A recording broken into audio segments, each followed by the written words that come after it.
Smooch and the Dog Show. Another new episode is coming up tonight.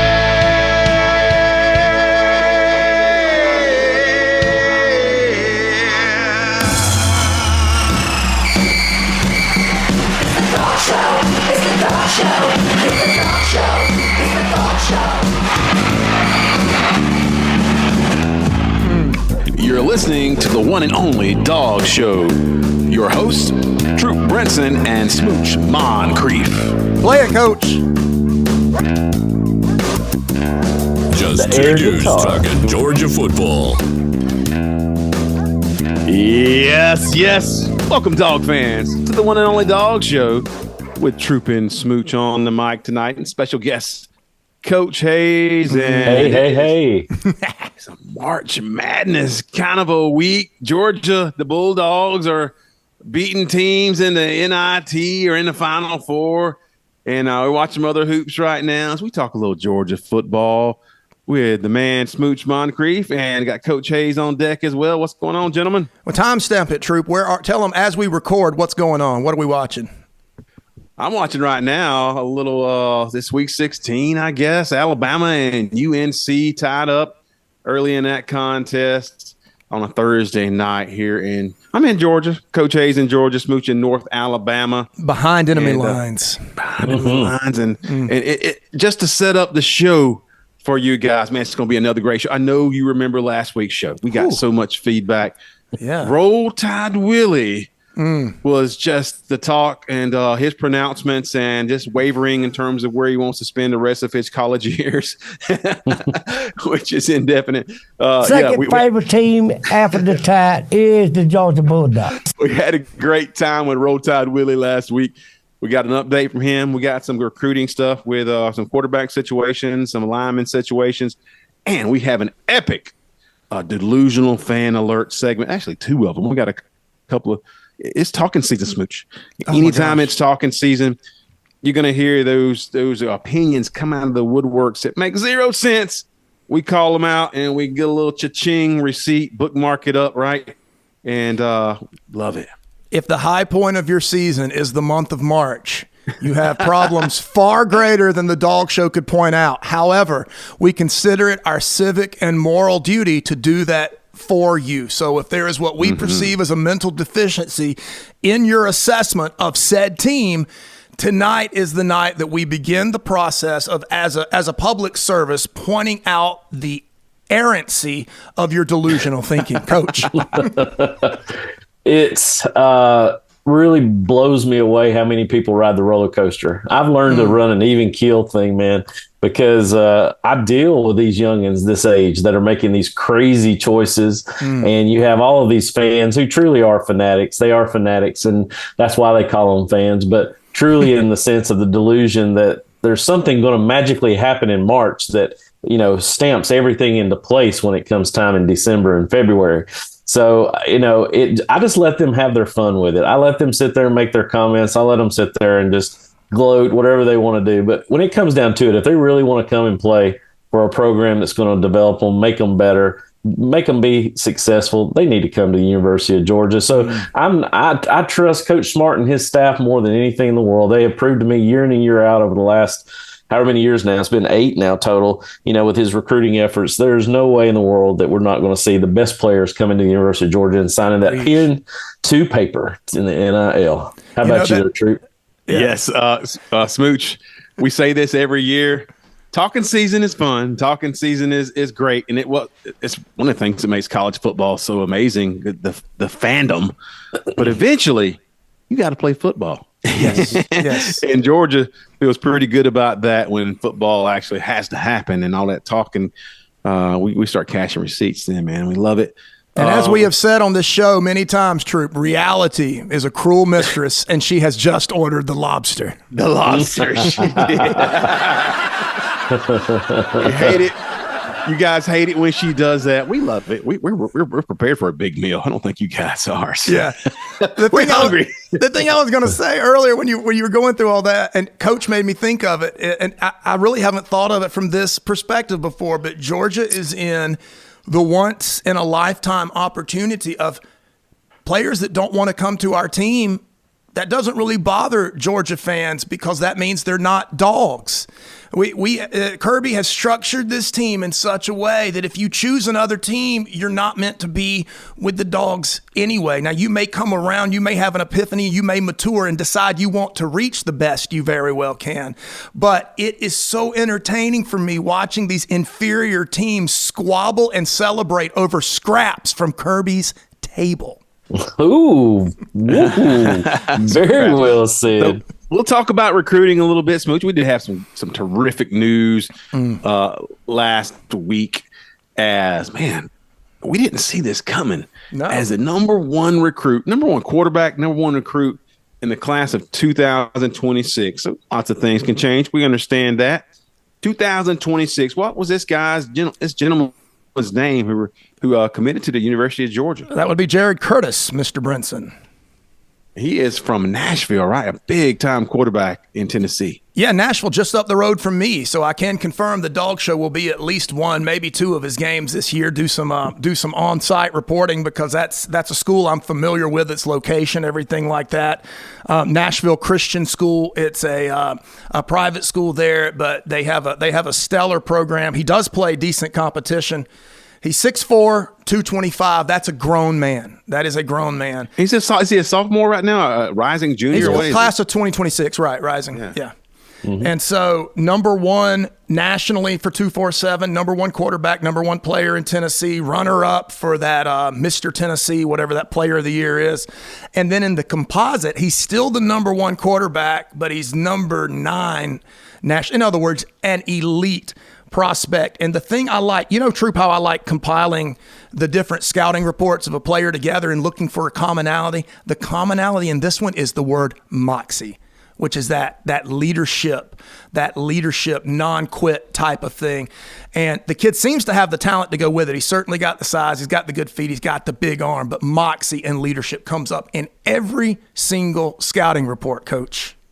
Moxie is what you can't coach. I've always talked about there's intangibles when you have kids that are good athletes, but they have moxie. They have that, what I call the intangibles. It's just that ability. You put the X's and O's and the scheme in front of them and they execute, but they execute it at such a high level. And that's where that moxie comes into play, because it's not just even what you say with the leadership component of it. It's being able to carry out those things that you're thinking in your head that you haven't even said yet. And they have the ability to carry those and execute them. So it's really, it's exciting for me because this was something I think a little unexpected. I saw him on the radar, but did not expect for him to commit this early. Watching him on film, it's really going to be as time goes on, since he hasn't even played a down yet of his junior football season. I want to see more play from him, but definitely with the highlights that he has been showing, he definitely has the it factor. He has the dimensions, he has the specs, and all we can do is watch this young man grow and just get better and just continue to improve his craft. So very nice. Long time to go. And since we are veterans of the recruiting game, we will enjoy that commitment and we will see how it goes. Lots of stuff to take place before then, but we are proud to have you in the fold as it is right now. Jared Curtis. Smooch, give me that breaking news real quick. The breaking news. I had a completely different thing under my finger. There it is. I got you. We have breaking news. He had a different thing. He was thinking different, and I just got a quick message. Oh, my goodness. Last week was Roll Tide Willie and his questioning where he wanted to spend the rest of his college years as a fan. And we're going to have an update. I think Alabama sucks. Come on, and now, what? Willie. If you didn't hear last week's episode, what did he say last week that got everybody up in arms, Smooch? Second favorite team after the Tide is the Georgia Bulldogs. There it is. And Willie, and I will say this: I did not hear any retraction. There was no retraction all week long. Not a word. Ample opportunity to back that up and say, I spoke out of turn, or you guys misquoted me. I didn't hear any of that. So, what we are hearing now from our people, Smooch, Roll Tide Willie, They set a commitment date for early or mid-April. April the 1st. April the 1st. Perfect day. Willie. Yeah, between Georgia and Alabama, and I know he's paid attention to what's going on with his offensive tackle Proctor going to Iowa and then coming back, and then Caleb Downs leaving and being rumored to come back. He's not coming back, folks. He's staying at Ohio State. I know that he's got caught up in that and the emotions of what it would feel like to be a Georgia Bulldog. We'll see what happens after that emotion wears off, and if he wants to stay with Kalen, DeBoer, and the Tide, and a couple of those other coaches we don't know about. Sinking ship.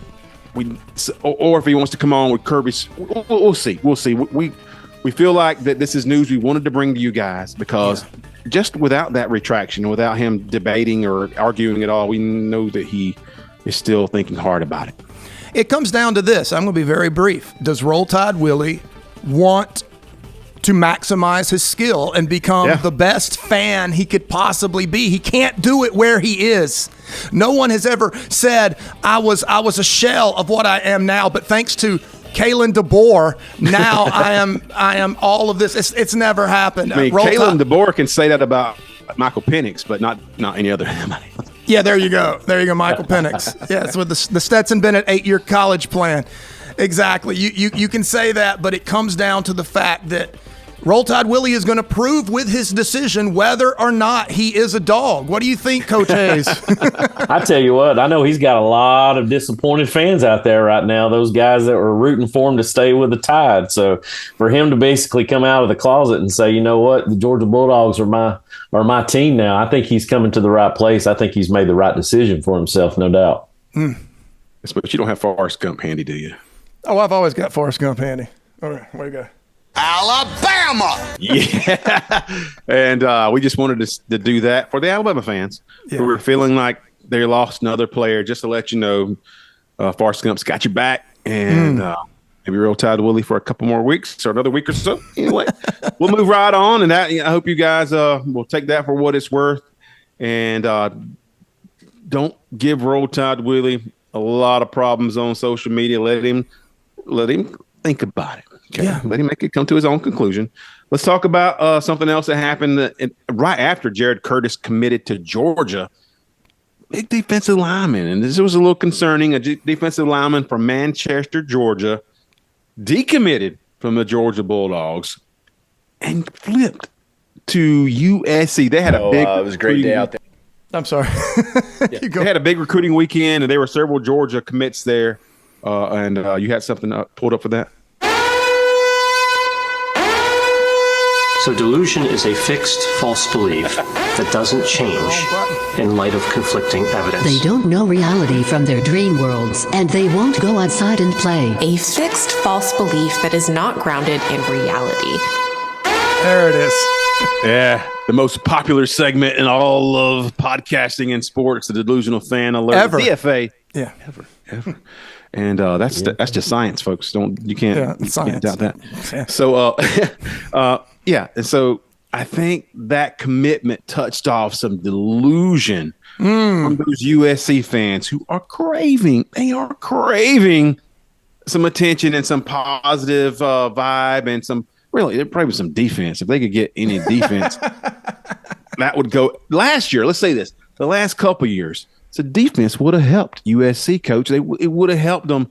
I don't know this year if defense is going to save them, but you got to feel for those USC and those delusional fans, right? Yeah, the guy that rises to the top, and that is the cream rises to the top when you're talking delusion. We found a new friend, Zulu Trojan. I don't know if you guys follow him. Give him a follow. We found him last year, as a matter of fact. We found him last year. I've got some of his stuff because I'm just going to give us what we're going to start with Zulu Trojan and his pronunciation of USC is suddenly elite and a threat to other teams. I think we always. The sound rule for any sort of sports commentary is context, context, and context. Those are the three rules. So if we look, let's go back. This would be June 30th of 2023. We have Zulu Trojan. Start saying USC defense flying to the ball. This is without Bear Alexander and Anthony Lucas. This is on June 30th. Top 25 defense this year. Bookmark this.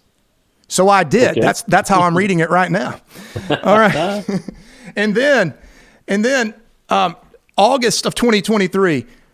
This is this ain't 2022 casual, which casual is a word you use when you're afraid that somebody else has bested you in football knowledge. This ain't 2022 casual. We got a top-ranked defense unit about to blow y'all up. And then he shares a graphic that someone made, and it has USC listed as a top 10 defense for this upcoming season because of the addition of Bear Alexander. All right, that brings me to this. Cha-ching. And would you like your receipt? And would you like your receipt? So when it was all said and done, so big words, right? Talking season, big words, some during June, and then even up to August, really holding true and towing the company line up to August.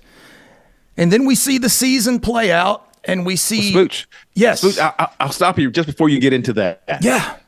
It started about this time last year. Is that they're coming off a season with a Heisman Trophy quarterback, Caleb Williams, coming back.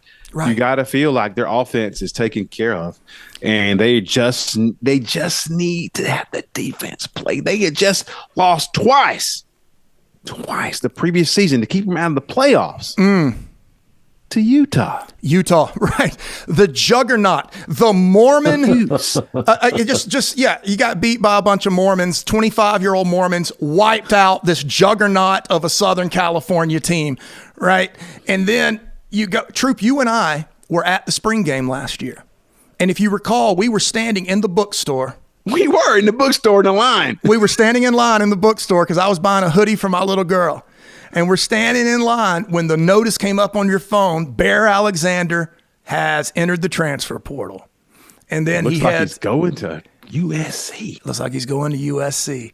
Well, you know that those guys, hey man, they need, like I said, they need defense. They're doing whatever they can to get some defensive players there. And I mean, who could blame them? They pulling out all the stops, but so they think they've got a coup, kind of like Roll Tide Willie coming to Georgia. They think Justice Terry, they sold him a bill of goods, it feels like. And we got some things to say. I know you want to set up a little bit where their defense actually ranked after all that bluster during the offseason.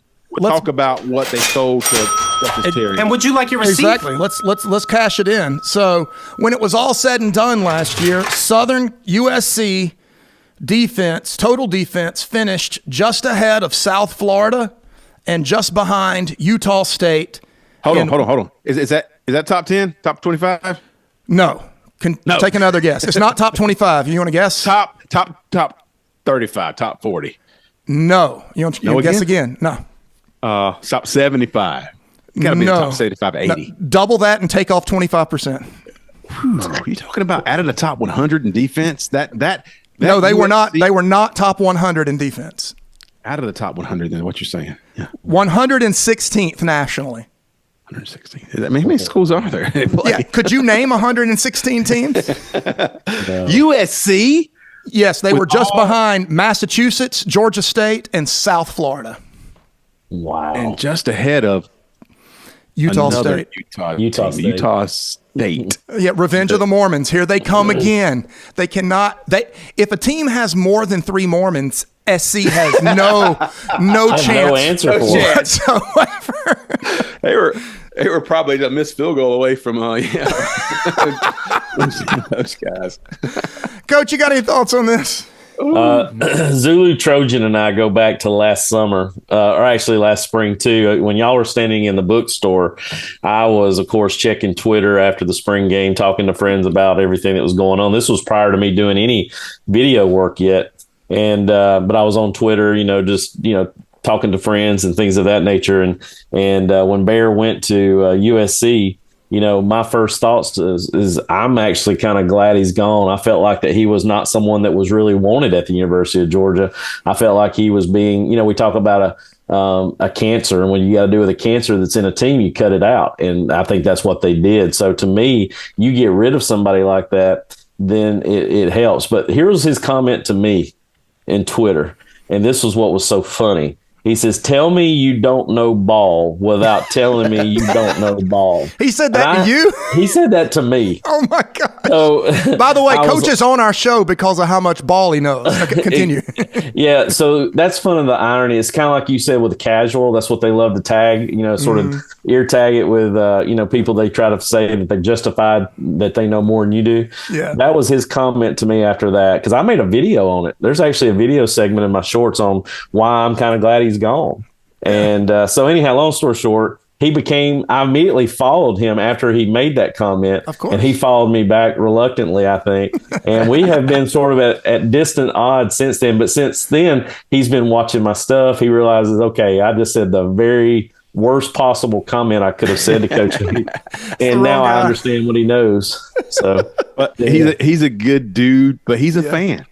He is truly a fan. You're listening tonight. You're a good dude. We may have you on at some point. Absolutely. But we got to call out your comments. We got to call them out. And your defense last year, not so good. I think we called that one not so good. And you guys lost 5 games. 5 games and you finished 6th in the Pac-12 with the reigning Heisman Trophy winner and his pink fingernails. So it didn't make a difference, right? Barry Alexander. Obviously, it's not just players. Sometimes it's players. Sometimes it's Jimmy's and Joe. Sometimes your coaching staff. I know you think this year you got the guy from the Rams, Coach Henney, and he sounds he may be a good coach. It seems a lot of little smoke and mirrors and a little bit of Hollywood, if you will. But he also had to – nice, right? He also had to – I don't know if you have this pulled up anywhere for our social media smooch, because when you're a fan – and you really want everything to go the way, you're going to focus on all the little small things and things that don't really matter. He's really talking about a handshake that players had coming off of a practice, spring practice. The handshake was elaborate, or semi. It's not even that great of a handshake. But the fact that they pulled this handshake off meant that chemistry was so prevalent. That chemistry was running just through their veins, and that was going to translate to the field, a handshake. Well, I think you said it perfect. I think you said it perfectly, Troop. That was the quote. Yeah, is that this handshake, because of the elaborateness and having to get it together, meant that there was some sort of team chemistry that poses certain doom for opponents this year, which I did not know that, because apparently my 9-year-old daughter was superior to all other athletes at one point in her career, because they had handshakes and hand bumps and all kinds of stuff I couldn't even understand that went on for days when they saw each other. So I had no idea that was some sort of team chemistry indicator, but now we know. So what do you think that they're selling Justice Terry? And then, folks, again, he's already coming back to Athens this week, and Zulu, he's not coming back to Athens because he lives in Athens. He lives in Manchester. It's a long ways away from Athens, a half a state away. I know we covered that on Twitter, but it's a long way to go. And when you won 2 national championships and you put a lot of people in the NFL on defensive line, and USC, they don't have that evidence. All they got is words. Yeah, they don't have the evidence. They haven't put anybody in the defensive line in the draft from the first round since 2015. Yeah, defensive tackle. It's like 5 or 6 years before then. So it's been a while since they coached defense at USC on any kind of level. That if you're a high level, and Justice Terry is a high level player, him and Elijah Griffith, they are some of the stars, the jewels of this class coming up. Georgia wants them both. And it was a big weekend at USC. And these schools have big weekends where they sell you everything they can and try to talk. And I think they said the right words to him and his family and convinced him that, this is the place to go. If you want to go somewhere different, if that's what it really means, if you want to go somewhere just completely different on the West Coast, and that's by all means, Justice Terry, go and live your life, enjoy yourself. That's fine. If you want to be the best defensive lineman you can possibly be, and be developed and make the most money you're going to make in your life and set your family up, not so much. Georgia's the place. Georgia has the ammunition that should bear itself out. The coaching staff, the ammunition, the background, the evidence, Exactly. all that should play out. If you're patient, fans, be patient and let this play out. Let Zulu Trojan and his people have their fun right now. Yeah. And we saw it last year, and the best predictor of the future is what's happened in the past. We know what's happening here. I love it, Drew. You just framed it perfectly. He has a choice to make, and his choice will tell us whether or not he's a dog or not whether or not he's serious about football. That's what I'm saying. That's what I mean by a dog. I don't mean whether he's coming to the dogs. His choice proves whether or not he is a dog. Are you going to be Jalen Carter, or are you going to be Bear Alexander? The choice is very clear, and it's right there. And USC, I guarantee you, what they showed him was Bear's apartment. And they showed him, because Bear has an awesome apartment. They showed they him big timed him, no doubt. Yeah, they showed him all of those things they can do for him. Or you could watch the Philadelphia Eagles collapse the interior of every offensive line they face. Yes. With a freaking forklift of a human being out there just moving bodies everywhere he wants to move them. Do you want to be Jalen Carter, or do you want to be Bear Alexander? By the way, Mr. Terry, at some point in his career, Bear Alexander could have been Jalen Carter too. And now he'll never be Jalen Carter. But he has every bit of the talent to do it.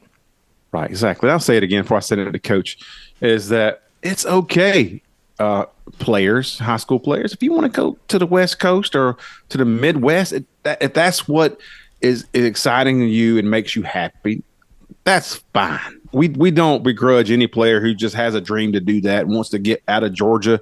Do it. There are players who want to get out of some kind of Midland college area and come to a program that will develop you to be your best and sharpen you against the best players in the world. We won't hate you. We'll just replace you with somebody else. Yeah. Who's going to be? I mean, like I said, and they mentioned on some other news and other podcasts, that's the biggest commodity in college sports or in football. A lot of times is those defensive linemen who can move and have that size. Yeah. So they aren't easy to come by. We want you.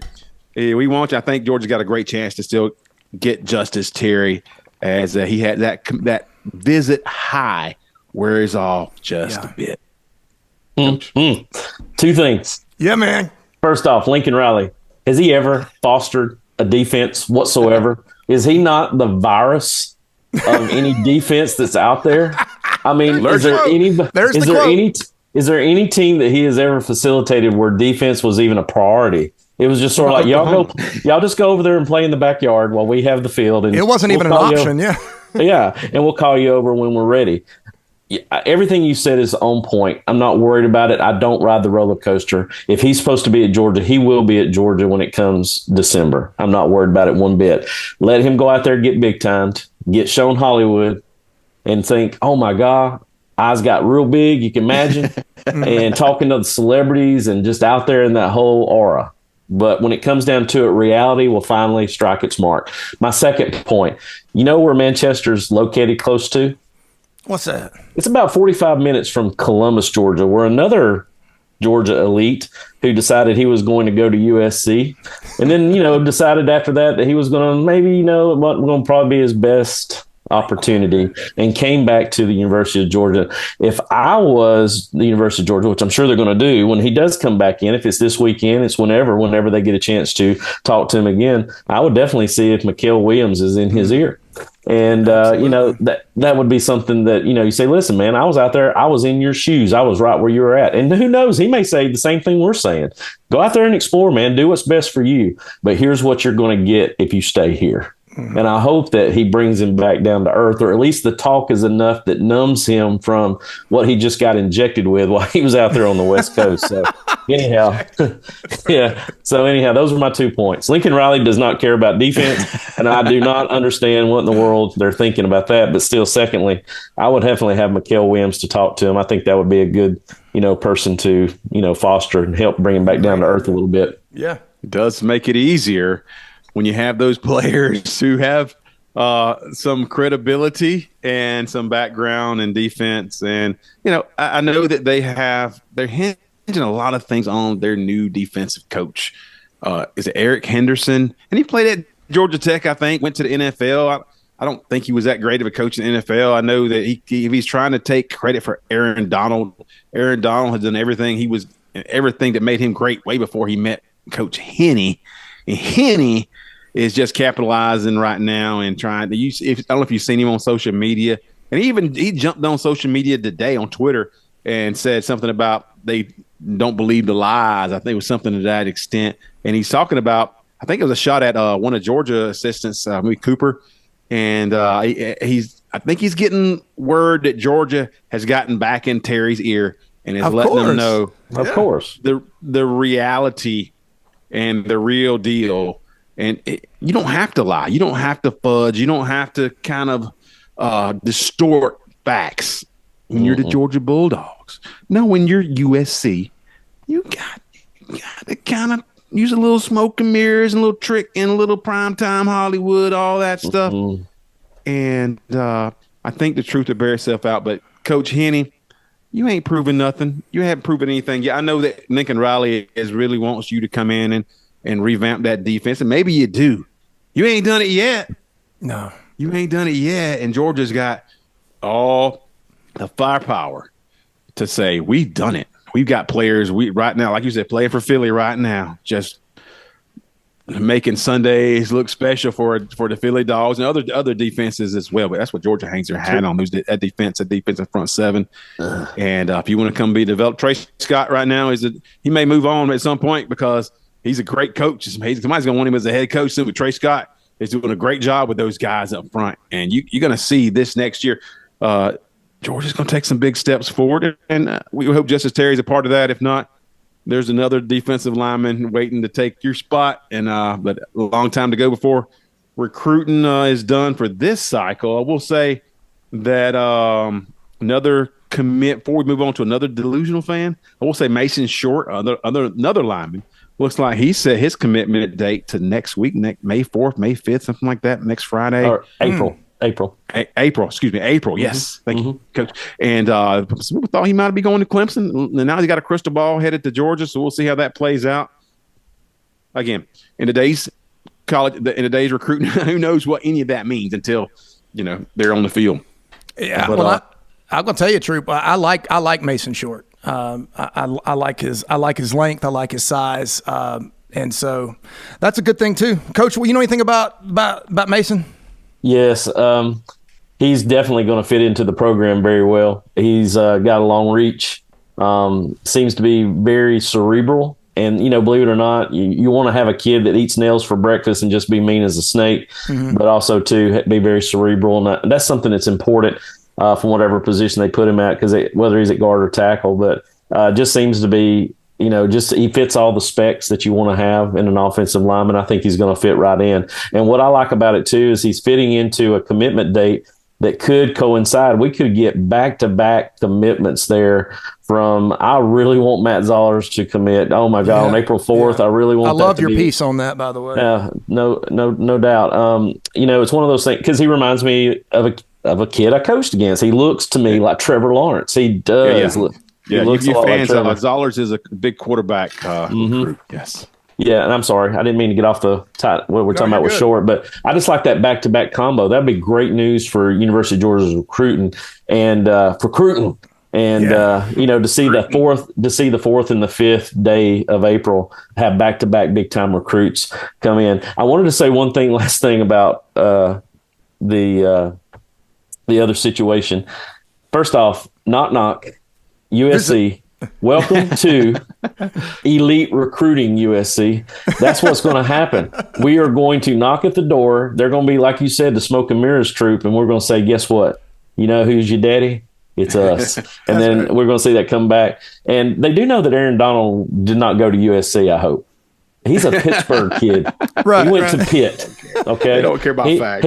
He may have played with the Rams, which was under the coach now that's there, but they do realize that Donald did not. He played on the East Coast. He didn't play out West until he got out with the Rams, obviously, after he was already established in his career. But, I'm excited for these new and upcoming recruits as we move into the first week of April, as we move towards my 50th birthday on April the 8th. I love spring break week, birthday week, and a lot of good recruits, hopefully, saying they want to come to the University of Georgia. That's halfway to 100, Coach, and pretty much the dog show is, at 90. This is 90th episode for the dog show. So Ooh, nice. Let's before we move off of USC. Yeah. They're not in the Pac-12 anymore, right? Are they moving to the Big Ten? So their schedule is going to look a lot different this coming year. I mean, at least they got Utah off the schedule. That's a big they can't handle that. The Mormon ratio was way off. So they open up their season with LSU. They host LSU.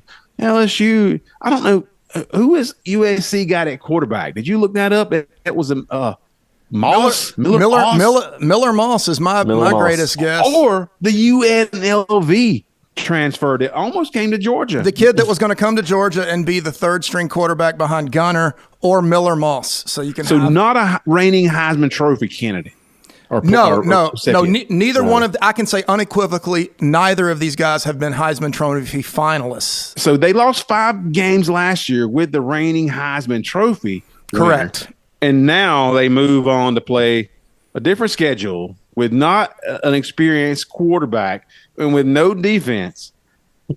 Okay. A schedule that involves LSU and Michigan in 2 of the first 3 weeks. And Zulu Trojan, we love you. We love going back and forth with you on Twitter. Yeah, man. This has got to be a wake-up call, brother. You got to be honest about this. They opened with LSU. If you think LSU is not going to be good at quarterback and their skill players because they lost Caden or Jaden Daniels. Yeah, Jaden Daniels. You haven't seen Nussmeier. Georgia has seen Nussmeier. He has a cannon. He's very good. So they're going to have a good quarterback. You open the season with them. You host them. And it's in Vegas, neutral. I think it's Vegas. It is neutral. Vegas. Yeah. Okay, great point there, Smooch. And then you play LSU. Then you got, oh my God, my bad. Second game. Utah State. Utah State. And therein lies the problem. Their defense isn't quite as good as Utah State. So they got LSU, Utah State, which has cornered the market on Mormons, and then secondary Mormons. Secondary Mormons, yeah. And then you got the reigning national champions, and followed by Michigan. You got to go to Michigan, right? Yeah, yes. In Ann Arbor. That's right. So, and then you got to pick up the pieces against Wisconsin. It is completely possible after you play Penn State that you're looking at 3 losses. That is really that is not dog show fans talking crazy. That is a real possibility that you're looking at 3 losses. Before they hit Penn State, 3 losses? What you're saying, or by Penn State? I'm saying by Penn State, you could be looking at 3 losses. You may be looking at 4, but I'm saying it's a 50-50 shot that you've got 3 after the Penn State game. Let me interject here too. Think about this. They're not used to the travel. Think about this. They've got to travel. Great point. They've got to travel to Michigan. They turn around and play Wisconsin at home, but then they've got to turn right around and fly back out to Minnesota and play 2 games out in that area. I mean, my Lord, that is some traveling going on for those guys too. They finish up their season, Smooch, with UCLA and Notre Dame. And folks, I'm sorry if this kind of throws you for a loop that we're talking so much about a team from the West Coast. This is just for Zulu Trojan. You brought this on yourself, my friend. So be careful what you put on social media, because we'll put you on the dog show on a DFA. And our fans love DFAs. So if you're on our DFA, they're eating it up with a spoon. And we may have you on the podcast at some point just to get that West Coast flavor, as you put it. We wouldn't mind doing that. We love you. And we like to have that interaction. That's the main thing. We love the interaction. So keep it coming. We like fans who can give it and who can take it, and they don't block you when you give it to them. I always say, if you punch me, I'm going to punch you twice as hard. Just expect it. And yeah. Well, he never blocks anybody, as far as I can tell. That's an admirable trait. There's another delusional fan base that we had to call to attention, Smooch. Yeah, I got them right here. Give me what did I do with it? I swear I had it right in front of me. There it is. So delusion is a fixed false belief that doesn't change in light of conflicting evidence. They don't know reality from their dream worlds, and they won't go outside and play. A fixed false belief that is not grounded in reality. Whoever could it be? Could it be a team that's coming to Athens next year who Georgia has owned for the past, 10 years, 12 years, the Auburn Tigers? Well, you gave it away. But I was going to say, whereas with USC and their fans, these are people that we like and love and enjoy having fun with. That cannot be said about the team we're about to discuss. This is the Auburn War Eagle Tigers. They got animals all over the place. They got coaches all over the place, players all over the place. They throw toilet paper in trees. They put toilet paper in trees. Troop Brinson, they are an absolute all over the place disaster of a franchise. Luckily, this is talking season, and you can be champions of talking season if you try hard enough, and nobody can take that championship away from you. So Auburn. So we encountered a fan on social media the last couple of days. Might have been today. His name is Walker White. It was last night. Last night. Walker White, and he is bookmarking his comments. He claims to work for ESPN, by the way. I pull up people's profiles that comment on some of our posts, and I'm like, it's amazing how many people are analysts or contributors to all these major platforms and ESPN and Fox. And I'm like, I don't even know who you are, and you got like 250 followers. But okay, and but Walker White says he's bookmarking that they're coming to Athens this year, and they're going to win in Athens. Auburn's winning in Athens because they got better playmakers for first of all. Wow. Well, I'll tell you this. I'll be surprised if Auburn comes to Athens and gets off the bus without an injury. That will shock me. So if they can get to Athens with their whole team, they've already won in their eyes. But no, when you say something like that about we just have more playmakers, that is a total – just look – if you look at what Georgia lost, you can think that, but that's just an ignorant statement in terms of knowing what Georgia has. To say, oh, Georgia lost Brock Bowers, so they're not returning anybody, that's silly. Anyway, the receiver room is going to be, well, you're going to find out. It's going to be much greater than you thought. And when you're talking about playmakers, it's just a silly. It's a silly. It's a really. Thank you. Yeah, it's a really silly thing to do is to give Kirby something. You know, I know we've wanted this rivalry to be something. Hey, listen, Auburn. No one has wanted more than Georgia fans for you guys to not be horrible. We have begged for it because we want a good game. We don't want it to be like. We don't want it to be like it is right now. We want it to look like the Iron Bowl does each year, where you guys give Alabama a great game and then, choke at the very end and lose it all and no one remembers you. That's what we want, but you can't even give us that. You can't even give us the courtesy of a 4th and 78 or whatever it was that you give up to lose a ball game. And so, we're pulling for you. I want this to be true that you guys can give us a game. But like I say, if you just show up, I'll be proud of you, Coach. Well, they gave us a game last year. I will say that. And Georgia won late that game. But I'll send it to Coach on 2 names, Peyton Thorne and Carson Beck. Go ahead. Yes. Woo! Well, think about it. Last year, regardless, it was early in the year. We were still trying to find chemistry. We had a little bit. We're still kind of, dinged up a little bit. Didn't have everybody out there, not all of our playmakers, and still found a way to win the ball game, even though it was one of those that my heart rate was up a little bit throughout the game. They didn't have anybody. If you watched Auburn more than just the Georgia game, though, they had no receivers to throw to. None. They had to rely on a good running game. And what I see this guy making the comment about, being the delusional fan he is basing it off the fact of you have no depth at the wide receiver position, nobody out there developed, nobody out there that's worth a flip. And you're basing it on the fact of what you got in these new recruits coming in. And you think these new recruits as freshmen are just going to step right up and be the playmakers that you need that's going to win ball games for you. And that's just unrealistic. And that to me is where the fandom comes from in this guy and why he thinks they've got quote unquote playmakers coming in. We've got quote unquote playmakers coming in, but they've still got to develop. They've still got to learn the system. They've still got to acclimate, So don't sit there and tell me that these guys, just because they're 5-star kids and you're excited about it, are going to fulfill a role for you immediately and just, take you to the promised land. That's what I see from this guy's comments. Yeah. I responded to him. And again, talking season, enjoy your talking season, folks, because eventually you got to play football. Yeah. And that's the big problem for those fan bases. And we get it. But Georgia is elite on the lines of scrimmage. They are. By any measurement, Georgia is elite on the lines of scrimmage, and they're elite at quarterback. And I could go on and talk about every position group. I mean, you could have an argument on every position group, whether they are elite or have the potential to be elite at every single position group. And their second unit has a chance to step in and be elite. That's where you are when you recruit and develop to the level that Georgia is. You can stack them up, and then you got them on campus. And Smooch has said this over and over. You just put them all in a box, and the killers come out, and they develop, and they show up on Saturdays and practice and play.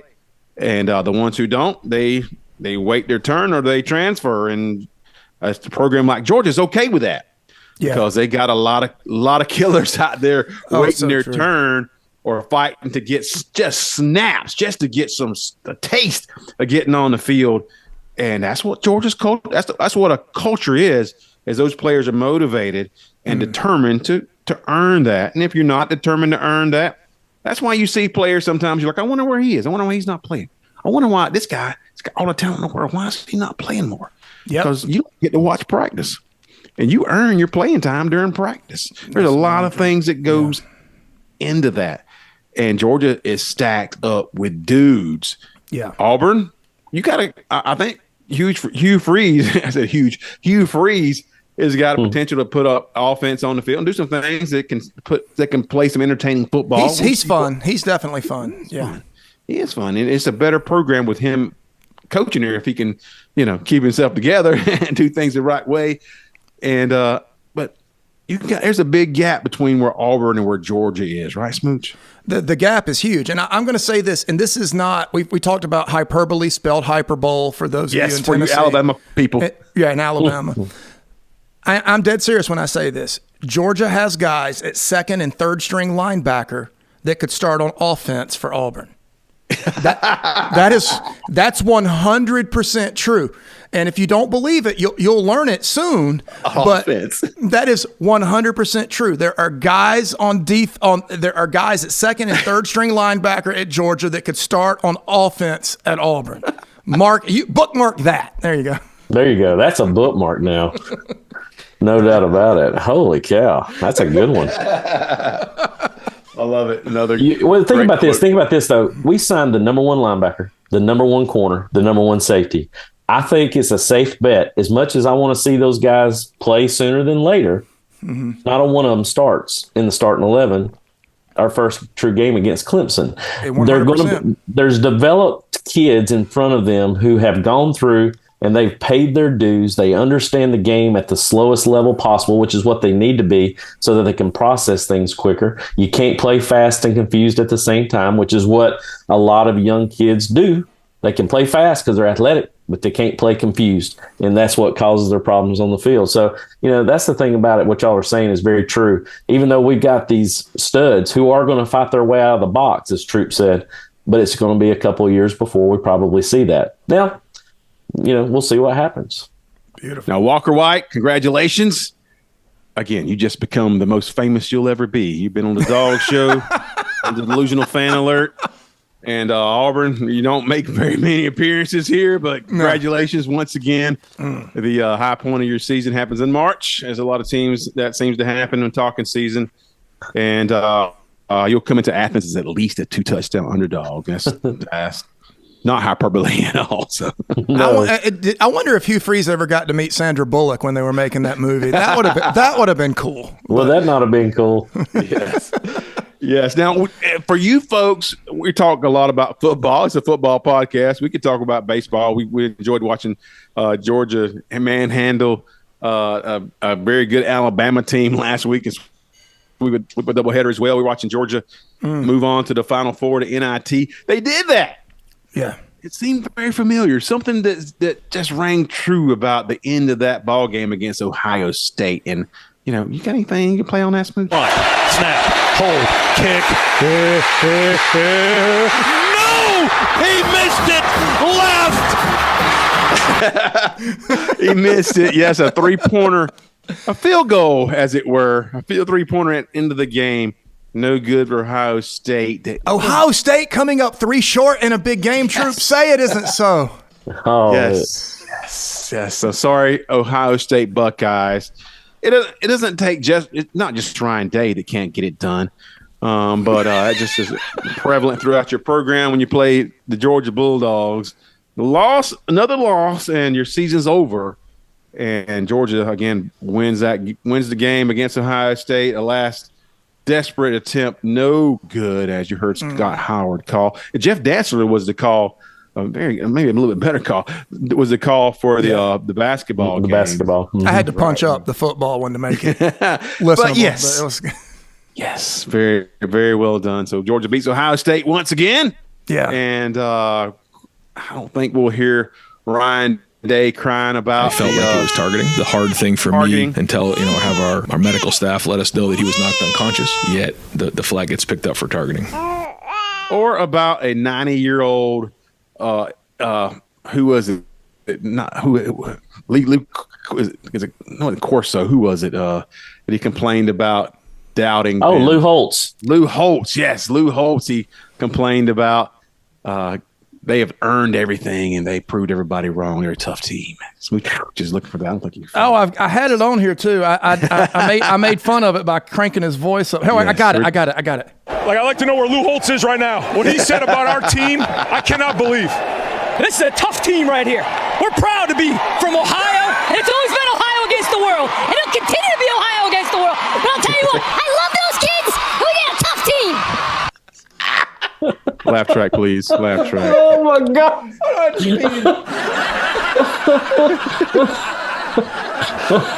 Ohio State, enjoy. We enjoy. Man, I bet his face turned about 5 shades of red during that rampage, too. Oh, my God. Oh, my goodness. Expertly executed by the dog show. Nice job there. Every great leader in history can remember that moment where he picked a fight with a 90-year-old man nearing the end of his life. As to prove to my boys, I will stand up to you against anyone. You see that old man over there nearing the end of his days? I'll go on TV and I'll yell at him because I love you. So funny. All right. We had a lot of fun with those segments. Yeah. We do have I want to close tonight talking some serious stuff. Yeah. And we've heard you hear stuff coming out during spring practice, Smooch, Coach, and we've heard a lot about the offensive line. I mentioned that they were going to be elite. I was worried about this year, sometime last season. But now that I've seen some of these guys develop and what is transpiring during the early part of spring, what do you guys think about Georgia's offensive line coming into 2024? I'm going to be very quick and get it to Coach because this is kind of his thing. But what I see something very similar to the defensive line going into 2021, where you had guys rounding into form at the right time. You had guys that were freakish athletes getting on the field at the right time, and it just created this absolute this juggernaut that we weren't expecting. I see that kind of thing headed for the O-line this year, and I'm just going to throw it right to Coach Hayes, and let's hear what he has to say. 150% the nucleus of the program this year. They are 8 to 9 deep across the board. To me, you lose one or two, and sometimes, unfortunately, at the offensive line position, it's prevalent you might have one or two that might get injured, a.k.a. Amarius Mims, and, some of the things that happened like prior to that with Tate Rowledge, went down with a fracture in his foot the year before that. So, what I love about it is that they're not just through the breakdowns that I've done. First off, I've got a crush on Micah Morris. I absolutely love him. I loved him last year, and then I knew that he was going to be a starter this year. He's been working at guard. I know Dylan Fairchild is gutting it out, trying to fight him for that position as well. But you got Monroe Freeling. You got Jared Wilson, who was stepping in for Said last year, and now Jared is now going to take that reign from him. But you've got Truss coming back, who I'm probably the lowest on. Truss is the one. He's got to earn my trust. But the way I look at it is He's got a year under his belt now of film work, and I hope he is sitting in the film room saying, okay, this is what I got to do better in pass pro situations. Okay, this is what I've got to do when I attack the counter and we run gap scheme, or this is what I've got to do when I've got to cut off a 3 technique. Coach, do you think that competition between Truss and is that a competition between Truss and Freeling at right tackle? I'm assuming Monroe Freeling is playing behind him right now because Kirby has shown in years to come that he's dedicated to the kids that stay in the program and the ones that are obviously growing and excelling. I think, if I'm not mistaken, his PFF grade was the lowest of all offensive linemen, which is evident because when I broke him down, I cussed him more than any other offensive lineman there was. He got to the point he was pissing me off about every other time I was breaking a play down because he was always the one screwing it up. But that's the part of it. I have to accept that he has a year under his belt and he's better now. And that's what I'm going to have to say, though. But from that, pardon me, but I'm going to say piss or get off the pot. If you're not going to do what you got to do and you keep making those same repetitive errors, Monroe Freeling moves into that spot and he never gives it back up. That's the beauty of spring. That's the reason why right now the 1s and 2s that are rotating out there, there's not probably much difference between those two sets that are going out there during drills when they're doing individual inside and when they're doing even pass pro and short game, 3-step game, 5-step game in Skelly. There's not much difference. You got a Tate Ratledge who's back, you've got a Ernest Green that's back, you've got Truss who's back, and you've got a proven 2 guards coming in, and Fairchild and Michael Morris and Jared Wilson, who right now supposedly runs better than defensive backs that Coach Smart says he has. So, I watch him on film enough to where I think they are true. I can truly say they are elite and not even think twice about it. And not only that, the second group behind them, just as good. Realistically, what I'm excited about, I'm excited to see who the next center is. I'm excited to see who that person that steps in for Jared if there's a situation. I know Bobo's son was doing it as a 3rd stringer last year, was said, and Jared is 1 and 2. I'm interested to see who that next tackle is going to be. And right now, I think that's probably, if there's one position where freshmen are prevalent, I think the Calhoun kid from Walton could be the one that steps in at that other tackle. And then you got a solid 10. All right. Think about it. Ernest Green was a freshman last year. Okay.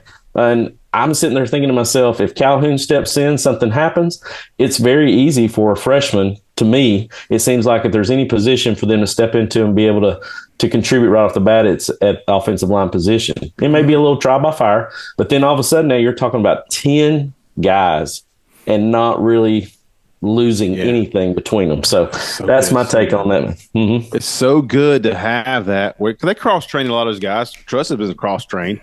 And if they did have a problem with like a tackle, they would probably move Freeling or Truss to one side or another and use both of those guys, but rather than rely on a freshman. But you called it out as Calhoun is one of those guys you thought could be a project, but you saw he lost like 30 pounds. And so when a player loses that kind of weight, you know he's taking it seriously. Yeah. And he is not just coming to campus and saying, I made it.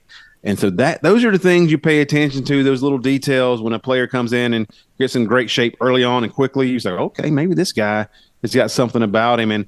And Georgia kind of cultivates that or fosters that in their players. And you got an opportunity to play, but you got to take care of business. We're going to tell you what to do. You got to take care of business. I think that I was worried, Smooch. I was worried, like I said a little bit during the last season, who's going to be our lineman next year? We're going to lose a lot of people. I didn't know Tate was going to stay. That helped.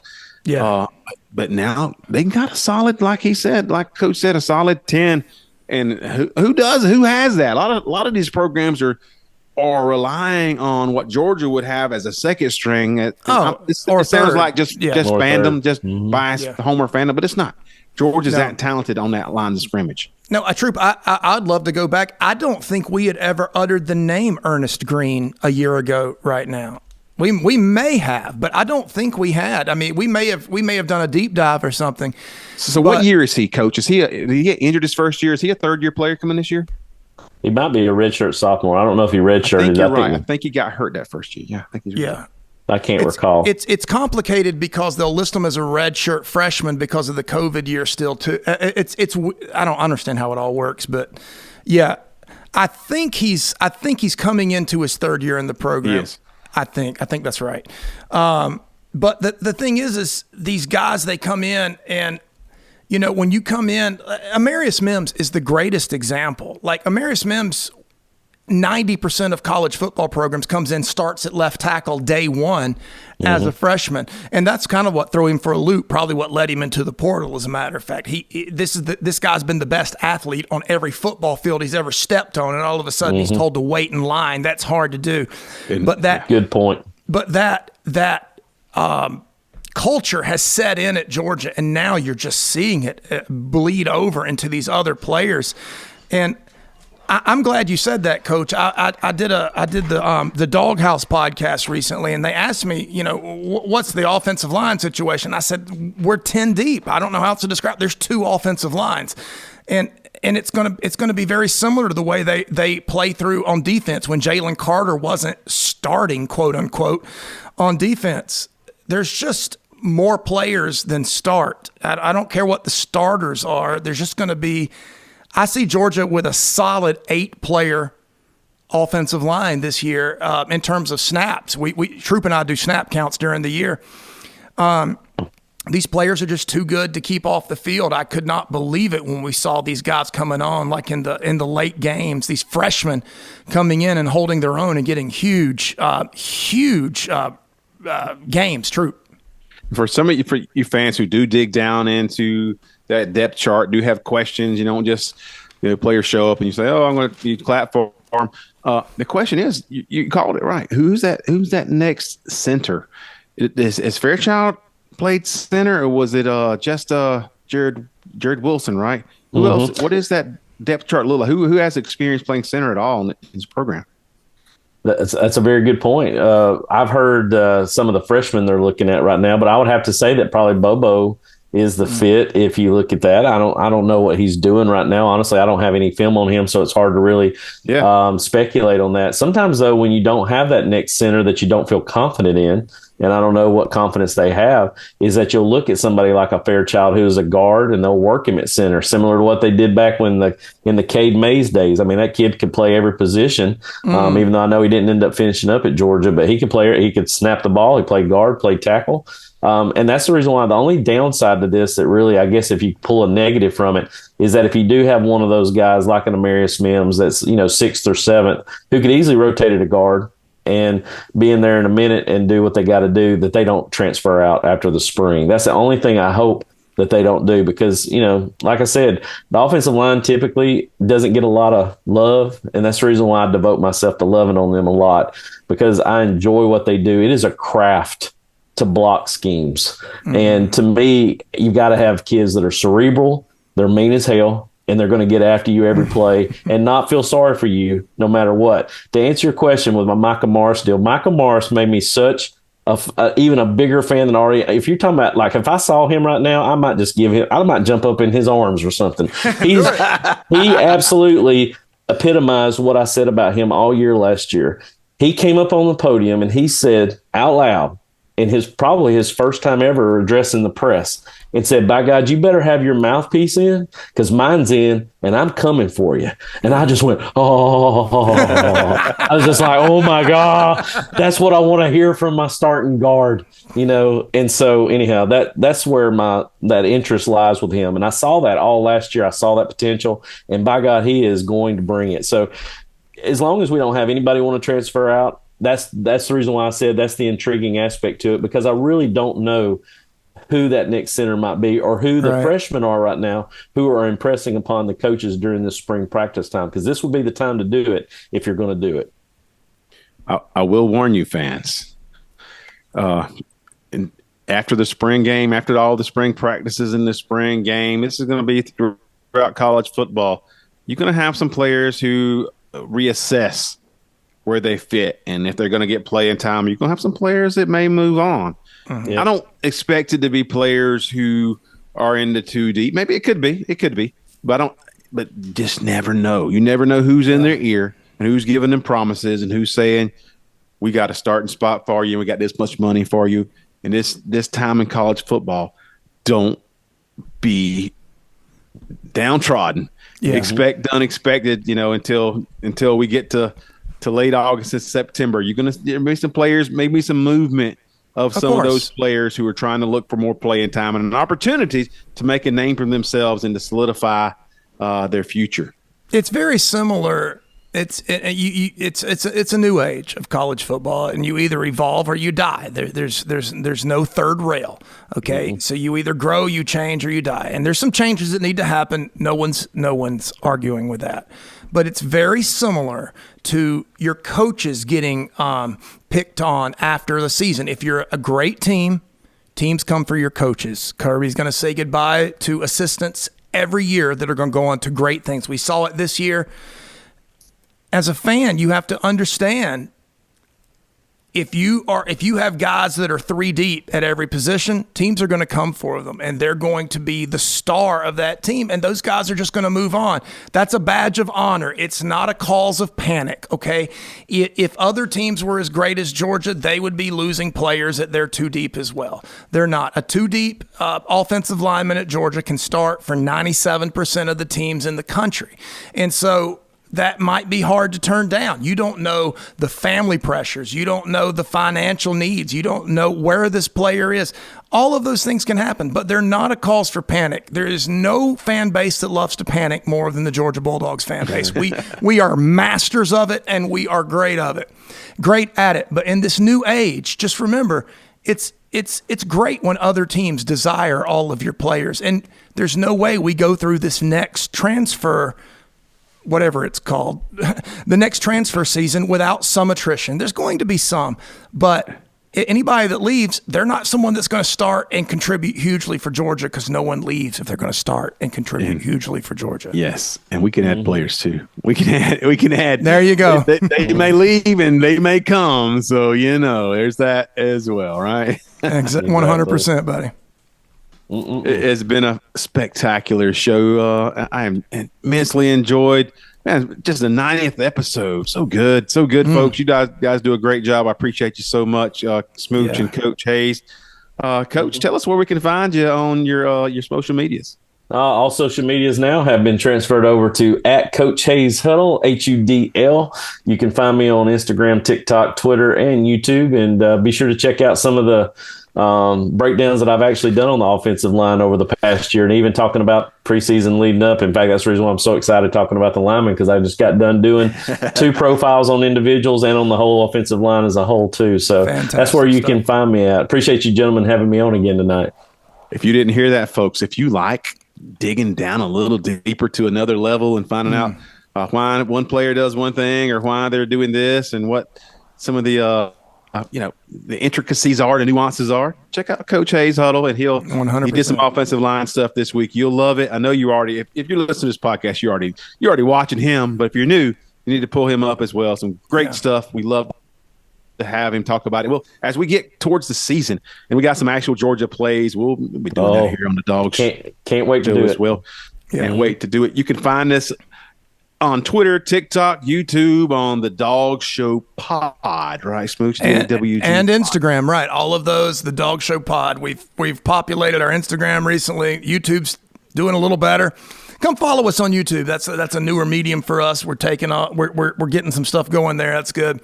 But yeah, absolutely. And I can confirm that members of the Dog Show and the Dog Dispatch and Coach Hayes, we will all be at the spring game this year. So if you're there, April 13th. April 13th, come find us, hang out with us. We'll give you a free selfie. That's what we need to do. We need to find a gathering spot. We'll find one of the local bars or watering holes there, and we'll kind of let everybody know where we're going to be and what time we're going to be there. It's a 1:00 game, so we may have to start a little early, but that's okay. That's okay. It's a game day in Athens. We don't have any problem with that whatsoever.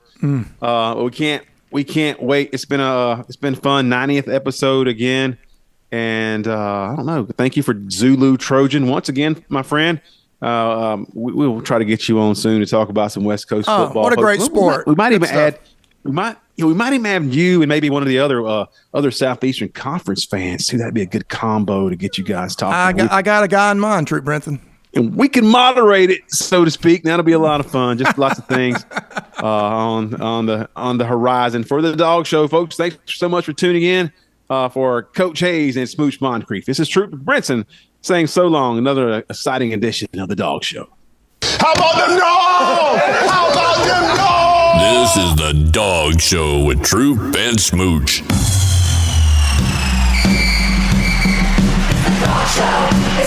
show. It's the talk show.